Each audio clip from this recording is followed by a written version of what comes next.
Ողջույն հայրենակիցներ, Alpha News-ի Լոս Անջելեսի տաղավարում այսօր զրուցում եմ գեղանկարիչ Նիկոլ Աղաբաբյանի հետ։ Ողջույն, պարոն Աղաբաբյան։ Շնորհակալ եմ, որ ձեր ժամանակը հատկացեցիք մեզ։ Գիտեմ, որ այստեղ նախկինում մենք այստեղ հանդիպեցինք, դուք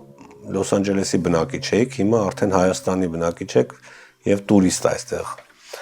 Ինչ տեղի ունեցավ։ Գիտենք, մենք վերջին մեր զրույցում խոսում ենք այն մասին, որ դուք մտադիր եք գնալ Հայաստան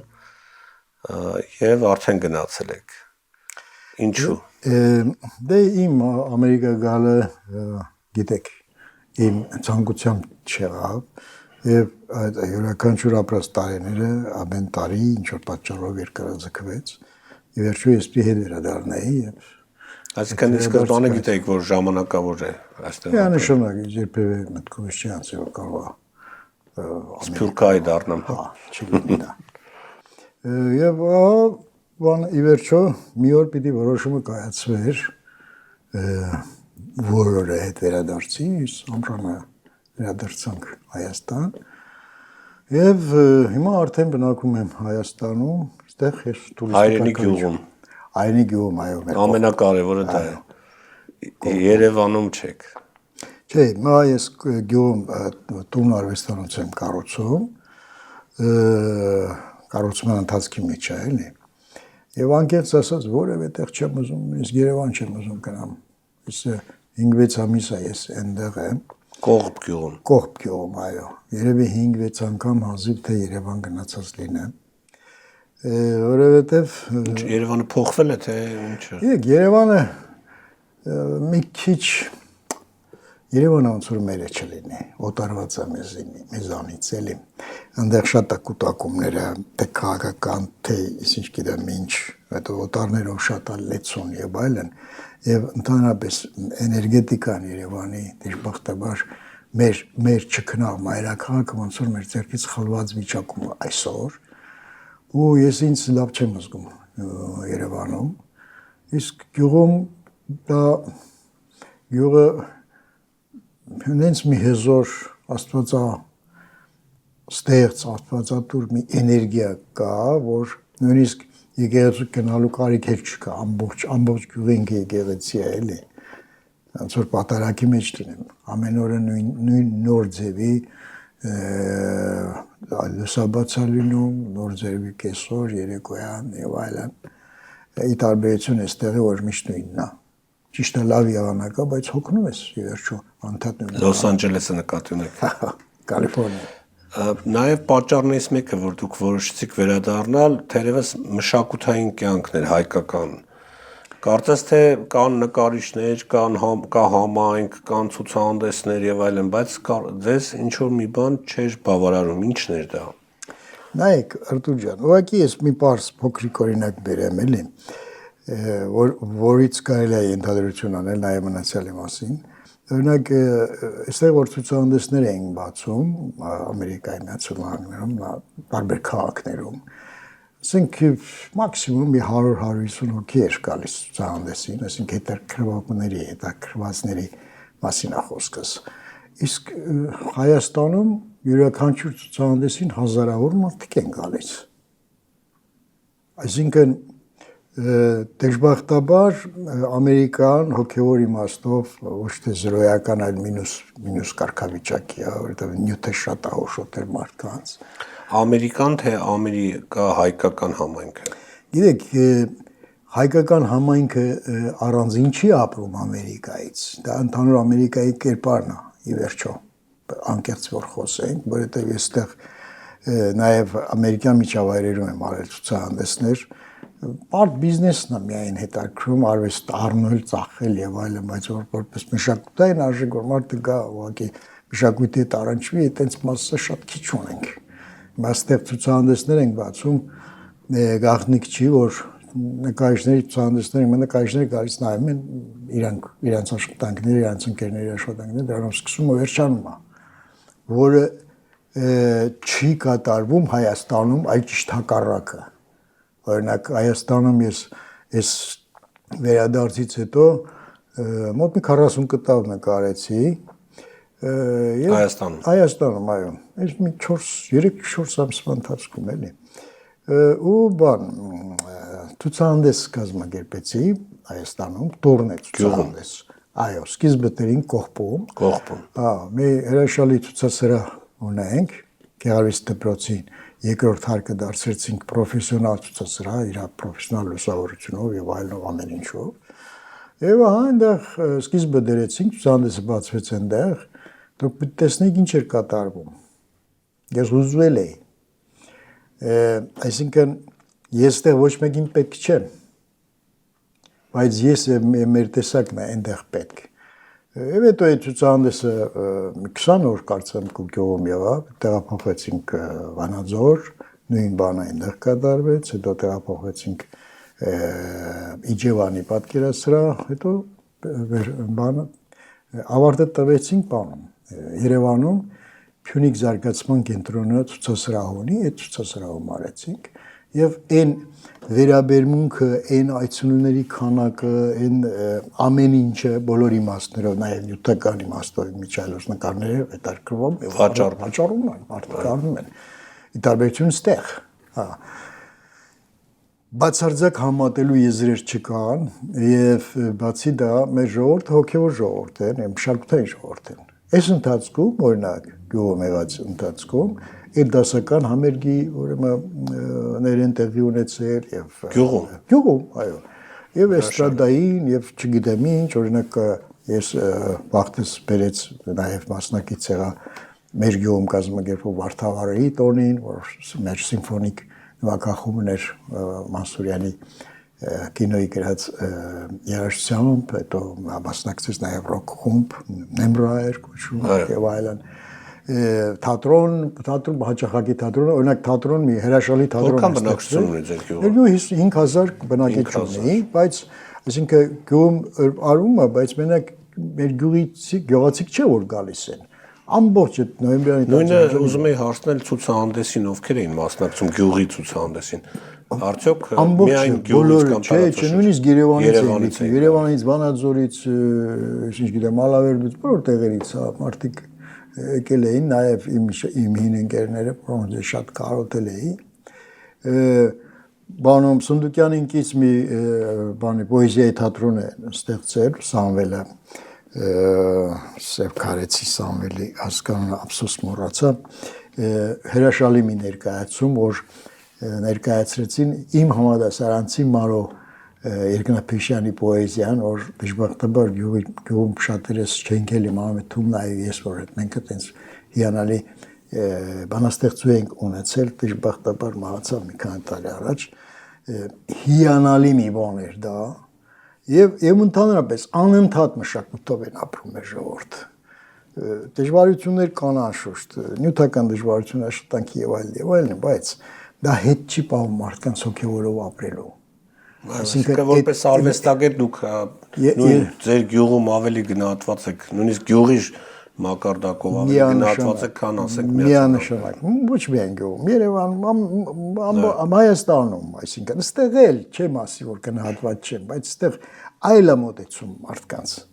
շատ անյութականացված ամեն բիզնես, ամեն ինչ բիզնեսի մասին։ Մարդիկ կան որոնք որ իմ գործերը շատ հավանում են, բայց մտածում են հետո կարան դա վերավաճառեն, հասկանում եք դա հիվանդություն է, դա նորմալ չի։ Համարվում են ներդրում։ Հա, էլի, հա։ Սահմանամերձ շրջանում եք հիմա, այնտեղ ինչ են խոսում ընդհանրապես, արդյոք վտանգներ տեսնում են Ադրբեջանի։ Գիտեք, քանի մեր հարևանները, մեր թշնամիներն են վտանգը միշտ կա։ Հիմա հարաբերական հանգիստ է, այսինքն վտանգ չկա, գոնե այս ժամանակահատվածում, քանի դեռ մեր թշնամիների հրամանները մեր իշխանությունները հելունազանդ կատարում են, առայժմ որևէ կոնֆլիկտային իրավիճակ չկա, բայց ոչ ոք երաշխիք չունի, որ եթե հանկարծ հրամանը ինչի ընդարկվեն, նորից կոնֆլիկտ չի ստեղծվի։ Պարոն Աբաբյան, դուք նախկինում շատ այդպես ավելի ակտիվ եք քաղաքական կյանքում, բայց նույնիսկ այստեղ էլ մի քիչ խոսում եք եւ այլ հիմա ընդհանրապես քաղաքականությամբ չեք զբաղվում կամ չեք հետաքրքրվում։ Չէ, ես հիմա եմ զբաղվում քաղաքականությամբ, Արտուր ջան։ Այն ժամանակ ես խոսում եմ մեր դարդերի մասին, որ դա քաղաքականություն չէր, մարդիկ իրենց անձնական կրպանային հարցերը լուծելու համար մեջտեղ են գցել ինչ-որ անուններ քաղաքականություն։ Ես հիմա եմ զբաղվում քաղաքականությամբ, այսինքն որն է այդ։ Ես անում եմ այն ինչ որ ես կարող եմ անել։ Այո։ Մշակութային մի հատ անուշիկ խումբ ենք ստեղծել, օրինակ մեր մոտ, մեր գյուղում։ Ես գնում եմ նկարելու, լուր եմ տալիս, գալիս եմ 10-15 հոգի տարբեր տեղերից, նույնիսկ հիմա իմ գալուց առաջ մարդիկ Ստեփանավանից, Երևանից, Իջևանից, որոնք որ մի ժամանակ ինչ որ նկարչական կրթություն են ունեցել, բայց գործի բերումով չեն կարողացել մասնակցել, ոգևորված գալիս են եւ մենք միասին ստեղծագործում ենք, աշխատում ենք երեխաների հետ եւ այլն։ Իսկ հիմա այս պայդրությամբ նույնիսկ հայտարարությունը արդեն արված է նոյեմբերանում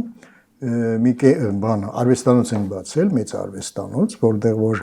18-ից բարձր, այսինքն այն մարդիկ, որոնք որ ունեն արվեստի դպրոց, Եվ նաև նոր ինչ-որ կենտրոն եք, չէ՞։ Այո, հենց դա եմ ասում։ Այսինքն փոքր հասակների համար դպրոցները փառքասու լեցուն են։ Եվ նոյեմբերանում, եւ Կողբում, եւ Կոթիում, եւ Այրումում, եւ ամենտեղ, պես կարող եմ ասել, բայց այն մարդիկ, որոնք որ 18-ից բարձր են, այն նրանք խնդիր ունեն, որոնք որ հետաքրքրված են մշակույթով, այդ մշակույթը սովորելու կամ սովորեցնելու կամ իրար հետ շփվելու հնարավորությունից են զրկված։ Հիմա այդ կենտրոնում մենք 18-ից բարձր մարդկանց հրավիրում ենք, այնտեղ վարպետաց դասեր կլինի հիմնականում, այս նկարչություն կսովորացնեմ եւ նաեւ ոչ միայն նկարչություն կլինի, կհրավիրենք եւ երաժիշտներ եւ բանաստեղծներ եւ չգիտեմ տարբեր ոլորտի մարդիկ եւ խելացի մարդկանց այդ հանդիպումներ, շփումներ եւ այլն, որպեսզի մենք մեր ոգեղեն վիճակը միշտ առողջ եւ հայերեն պահենք։ Նաև ուրիշ խնդիր եք դուք լուծում երիտասարդության հատկապես գյուղում պահելու, իրենց տների մեջ պահելու, որովհետև ես որքան հասկանում եմ վերջին տարիների ընթացքում, այսպես ասենք, բոլորը փախնում են դեպի քաղաք, որովհետև աշխատանքն է այնտեղ, հեռանկար չեն տեսնում իրենց շրջաններում, այսինքն գյուղերը կարծես թե դատարկվելու խնդրի առաջ են կանգնել, այդպիսի խնդիր կա ձեր տարածաշրջանում։ Նայեք, ինչպես բոլոր տեղերում մեր մոտ էլ կա անշուշտ, բայց այն մասշտաբների չի, ինչպես որ մյուս տեղերում։ Մանավանդ, որ հիմա իսկապես գյուղում կա ֆիթնես կլուբ կբացվի շուտով, թմո կենտրոն կա, երաժշտական դպրոց, մշակույթի տուն, թատրոն, տեխնիկային թատրոն, երաժշտական դպրոց, այսինքն զբաղվելու տեղ ունեն։ Հիմա գյուղում կենտրոնում կառուցվում է մեր հրաշալի հայրենակից բարերար Սամսոնեի, որ գյուղի կլուբը, հին կլուբը վերանորոգել է, պատրաստել, որտեղ պետք է լինի եւ մանուկների համար եւ երիտասարդների համար սրճարան, հանդիպման վայր եւ այլն։ Եվ պլյուս դրան օրինակ շուտով կբացվի նոյեմբերանում մի շենք, առանձին շենք, երիտասարդական կենտրոն է կոչվում, որ նույնիսկ ինձ խնդրել են, որ ես այնտեղ իրենց պատի ֆրեսկո նկարեմ։ Մի երաշալի գեղեցկուհի հայուհի զբաղվում է այդ գործով, Անուշը Քոչարյան Անուշը, որ հայերի միջոցով ինչ-որ ֆոնդեր են ստեղծել եւ դրա այդ հնարավորությամբ վերանորոգել են այդ շենքը, շուտով բացումը կլինի, որ մեր երիտասարդությունը հանդիպան վայր ունենա, շփվելու տեղ ունենա, մշակութային լինի այդ ամեն ինչը, հայերեն լինի, հայկական դաստիարակություն ստանան, մասիսը իմանան, որ մերն է, օրինակ էլի։ Եվ ես կարծում եմ, որ մեզնից յուրաքանչյուրը անելիք ունի այդ առումով, նաև սփյուռքը անելիք ունի, սփյուռքը ինչ ունի, փող ունի, ուրիշ բան չունի։ Եթե կարող է ծրագրային թող ֆինանսավորումներ անի։ Սրանք արդեն կոնկրետ են։ Սա ինչի ոնց որ ես քարորիա պատերազմի ժամանակ նկարների վաճառեցի մոտ $35,000 ուղարկեցի, բարձրացած պարգևավճար են տվել։ Անելիք շատ կա, եւ եթե որևէ մեկ ուզում անի, կարա մասնակից լինի։ Այո։ Իսկ տնտեսությունը, որովհետեւ շատ լավ է, որ մշակութային կյանքը կարծես թե եռում է, օրինակ այդ տարածաշրջանում, բայց մարդկանց գյուղում պահելու համար, շրջաններում պահելու համար նաև աշխատանք է պետք։ Գյուղատնտեսությունը ինչ վիճակում է։ Գյուղատնտեսության վիճակը առանձնապես չի փայլում, անգերց ասած։ Հիմա որ սահմանամերձ գյուղերում տներ կառուցելու ծրագիրը պետությունը ֆինանսավորեց, այդ առումով շինարարություն է գնում մեծ թափով։ Օրինակ մենակ մեր գյուղում 300 նոր տուն է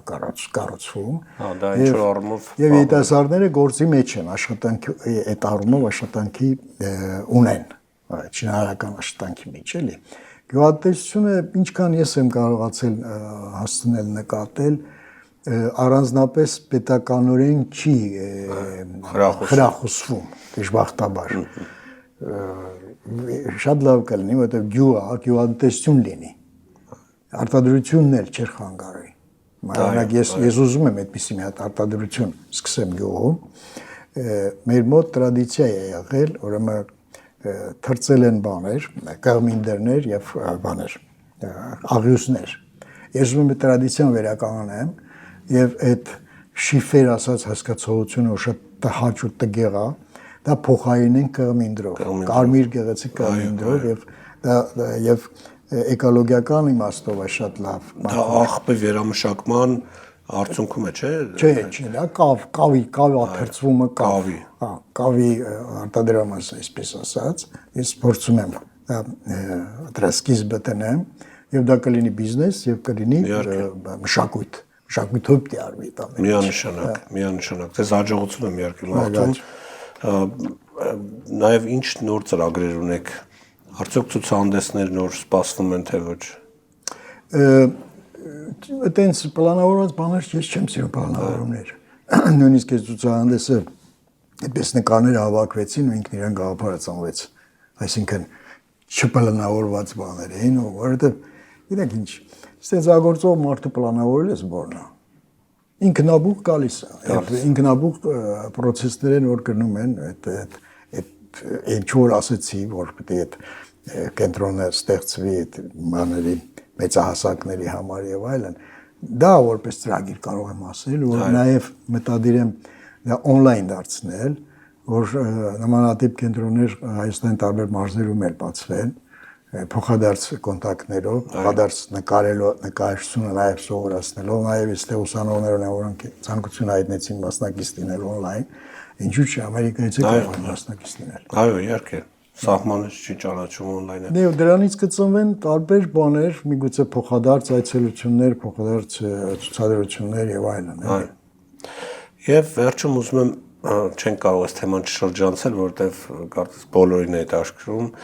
եկեղեցու շուրջ տեղի ունեցողը պարոն Աղաբաբյան, դուք շփվել եք եւ այնտեղ եւ այստեղ նաեւ մեր եկեղեցու, հատկապես այստեղի մասն եմ ուզում ձեզ նաեւ հարցնել,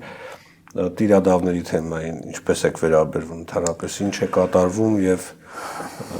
ինչ սպասենք։ Սա շատ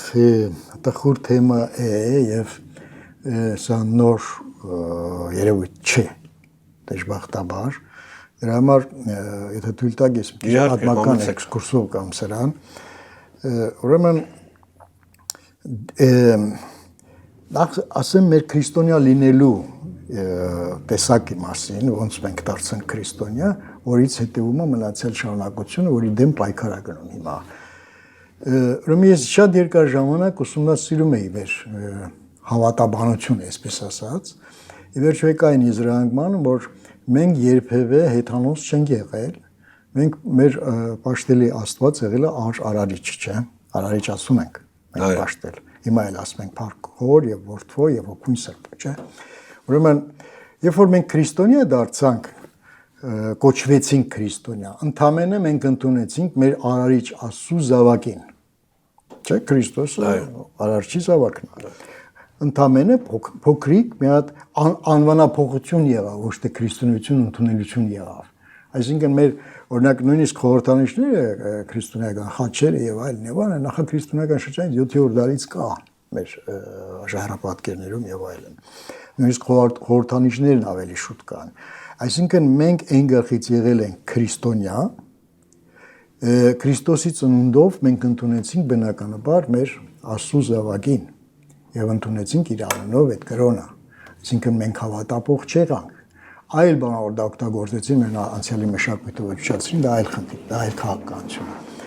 Ես մինչև այդ չէի բարձրաձայնում, մինչև որ ես նույն միտքը չլսեցի Միքայել Սերբազանից, բանի Շիրակի թեմի առաջնորդը, որը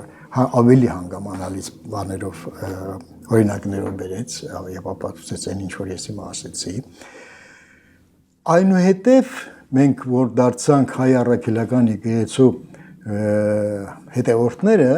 հիմա շատ հաճախ ասում են, որ առաքյալներն էին մեր մոտ ուրեմն քարոզություն անում, դրա համար կոչեցին առաքելական։ Հիմնադրել են եկեղեցին։ Այդպես Թադեոս եւ դրա Բարդումեոս։ մեջ անշուշտ ճշմարտություն կա, բայց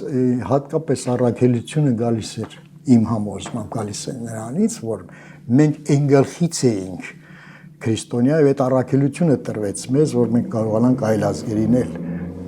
քրիստոնյա դարձնենք, որ պատմությունը ցույց տվեց դա, նույնիսկ Ամերիկայում քրիստոնեության տարածողներն եղան բասկերը հայկական ծագում ունեն, այսինքն անուն ու անփոփոխություն եղան։ Այնուհետև այն քրիստոնյաները, որ քրիստոնյա դարձան եւ հիմնեցին Հռոմի պապականությունը, սկսվեց էկումենիկ շարժումը, այսինքն բոլորին ենթարկել Հռոմին։ Եվ դուք ասացիք այս Հովնան Սրբազանի պահվածքի մասին, ես նամակը այդ գրությունը կարդացի հայտարարությունը, դա մի տողով ինքը մատնաշել է, որ սա նոր խնդիր չէ, դեռ 5-րդ դարից է գալիս, ոչ մեկ ուշադրություն չի դարձնում դրան։ Այսինքն խնդիրը մեր կաթողիկոսի բարոյական եւ ոչ բարոյական կերպարը չի։ Դա օգտագործում է, որպեսզի այն process-ը, որ ուզեցել են նախկինում անեն, որ մեզ ենթարկել տան եւ դարձնեն են քրիստոնյա, այսպես կոչված, որ իրանք են ուզում, հիմա դրա խնդիրն է եւ օգտագործում են երկրի իշխանավորներին։ Եվ օգտագործում են մարդուն սևացնելուն, կաթողիկոսին սևացնելուն եւ այլն։ Այսինքն այստեղ այնքան իշխանավորի հետ չի կախված, ինչքան իշխանավորներին պարտադրանքի ծրագիր է տրված։ Եվ շատ ցավում եմ, որ մեր հոգեվորականները ու սրբազանները չեմ կարծում, որ տգետ են, չեն իմանում եւ չեն հասկանում դա, շատ ցավալի է, որ միանում են դրան։ Չէ, որ իրանք գիտեն դա ինչ է նշանակում։ Օրինակ Վազգեն առաջինը ասում է, ես